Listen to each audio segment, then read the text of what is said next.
Les salles de cinéma du Québec se vident. 2016 n'a pas été tendre envers le cinéma québécois. Le cinéma québécois en recule en 2016. Voici quelques titres qui ont fait la une des journaux en 2016. Les journalistes cherchent à montrer qu'il y a une crise au cinéma et qu'il y a un grand vide dans les salles lors de représentations. Qu'en est-il réellement et que pensent les acteurs de l'industrie cinématographique?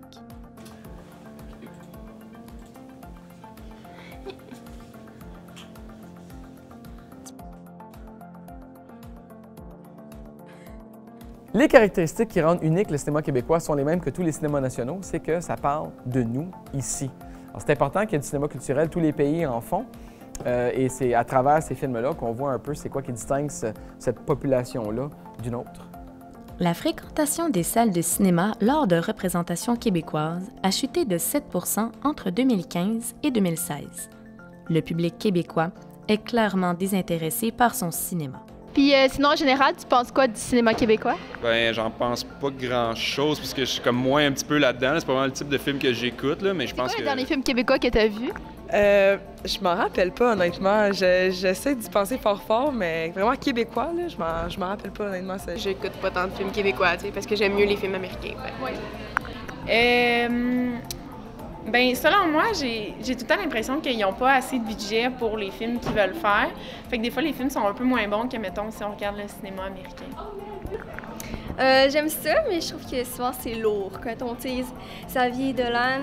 Les gens ici ne vont pas voir les films québécois. Bon, il y a deux parties à ça. Est-ce que les gens n'y vont pas juste parce que dans leur tête, il y a un préjugé qui dit que les films ne sont pas bons, ou simplement parce que les films ne sont pas bons?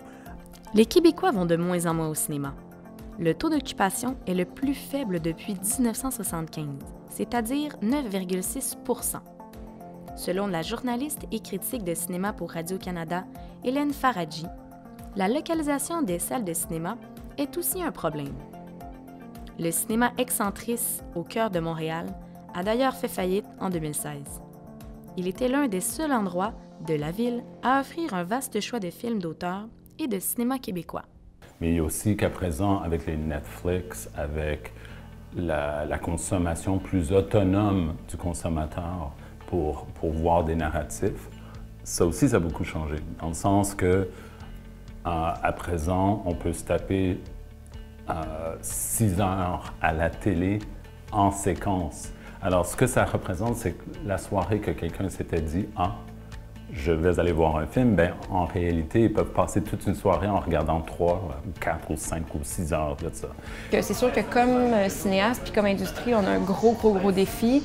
On se bat évidemment contre tout le cinéma américain, mais au-delà de ça, on se bat contre le fait que les gens consomment de plus en plus de télévision et consomment de plus en plus de cinéma en vidéo sur demande, Netflix, tout ça.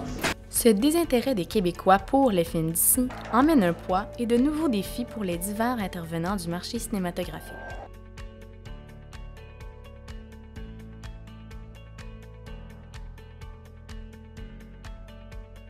Défi, vraiment, je pense que comme tous les métiers artistiques, en fait, c'est que tu as à prouver ta place à chaque projet. C'est-à-dire que même si j'ai fait, disons, un premier long-métrage qui a bien marché, qui a joué à travers le monde, qui est allé dans une centaine de festivals, c'est toujours à refaire. Tu dois refaire ta place, tu dois prouver que tu es pertinent. Bien, pour moi, les défis, c'est d'essayer de trouver un sujet qui va plaire à plus de monde possible. Et c'est ça pour moi que je cherche à chaque fois que moi je fais un film, que je développe un film, je me dis est-ce que le grand public va vouloir voir ce film-là? Alors c'est ce qui moi qui... Comme distributeur de films, essentiellement, on achète les droits de longs métrages, que des longs métrages de fiction. À l'occasion, on va sortir des documentaires aussi. Fait qu'on acquiert ces droits-là et on les exploite sur toutes les plateformes qui sont disponibles, soit l'exploitation en salle, à la télé, en DVD et les livraisons numériques qui existent aujourd'hui. On se bat pour essentiellement une part de marché. Maintenant, tout fonctionne par le profit, sauf pour le cinéma d'art, finalement. Les défis, c'est de savoir justement c'est quoi les demandes, qu'est-ce que c'est le typecasting, qu'est-ce que les acteurs représentent visuellement, Et puis d'être versatile, je pense que c'est très important. Il y a tellement moins de travail maintenant, même s'il y a beaucoup de production, il y a beaucoup moins d'argent investi, on engage souvent les mêmes personnes, ce qui fait que l'acteur, pour réussir, doit être versatile. Donc l'acteur doit s'attendre à faire du théâtre, du cinéma, de la télé, des voix.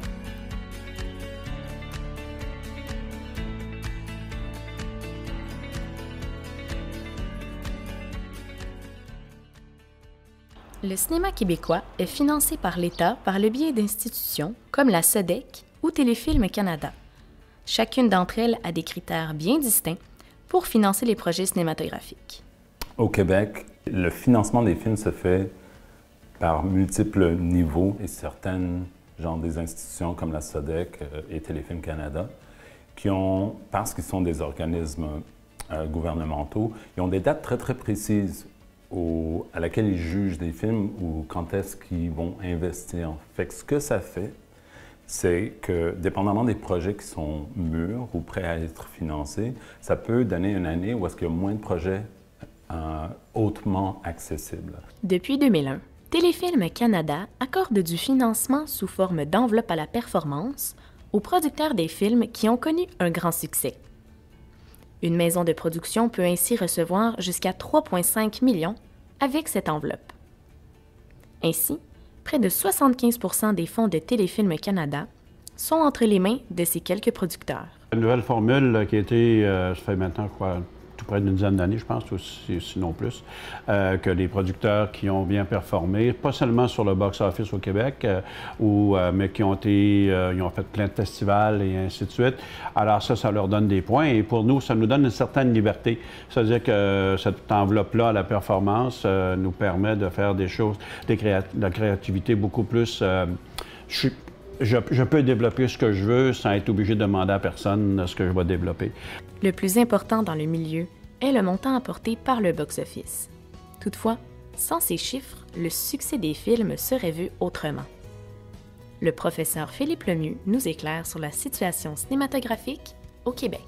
Il n'y a pas de crise dans le cinéma québécois, dans la mesure où il y a toujours eu crise, il y a toujours crise. Et la définition du mot crise, c'est quoi? C'est d'être dans un état autre que notre état normal.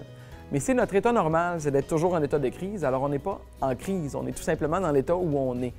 Puis je te dirais que le cinéma en général, on a toujours dit qu'il était en état de crise. À chaque fois qu'une nouvelle technologie ou quelque chose arrive, on se dit « Ah, le cinéma est en danger ». La Journée du cinéma canadien 150 a réuni près de 1500 activités qui ont mis en valeur le cinéma canadien, ses artisans et ses artistes. Cet événement a permis aux films de voyager à travers le monde au cours de la journée du 19 avril dernier. Au total, 18 longs-métrages québécois ont été présentés lors de ce festival. Ici au Québec, il y a on s'exprime d'une façon bien particulière. On a une voix. C'est une traduction anglaise, « we have a voice », dans le sens qu'on a vraiment une signature particulière que le Canada anglais n'a pas vraiment. Christian Larouche est certain que l'avenir du cinéma québécois est prometteur et que le marché québécois cinématographique prendra de l'ampleur. Moi, j'y crois énormément à notre avenir. Je pense que, comme je disais tantôt, mondialement, on est très reconnu. Beaucoup plus aujourd'hui, on est en France, on sort nos films en France. On n'a plus la même question. Oui, mais votre accent, c'est fatigant et tout. Là, on n'a plus ça du tout. On est devenu maintenant, les réalisateurs ont une bonne aura partout dans le monde entier à cause des Villeneuve, des Falardeau, ainsi de suite. L'avenir du cinéma québécois, je pense qu'il est le même dans le sens où ça va relativement bien, malgré les difficultés. Les films se font, les films continuent à se faire. Je pense que l'avenir aussi, c'est les jeunes réalisateurs, les gens qui vont sortir des écoles de cinéma et qui vont essayer de changer les choses.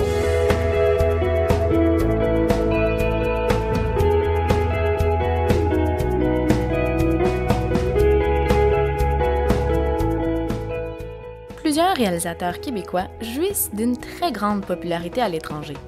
Xavier Dolan, Denis Villeneuve et Jean-Marc Vallée conquièrent le marché américain et français.